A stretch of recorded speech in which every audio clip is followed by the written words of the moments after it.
see. How to replace the batteries on the SCHLAGE ENCODE smart lock. Slide the cover off. Pull the battery pack out. Simply take the batteries out and replace.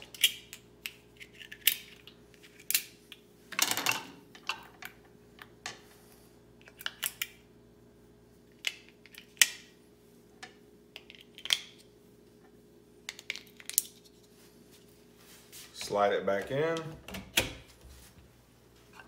Place the plastic cover back on. You'll receive a notification that the batteries have been replaced. Yes, I have been locked and loaded. I have been locked and loaded. I have been locked and loaded. I have been locked and loaded. I have been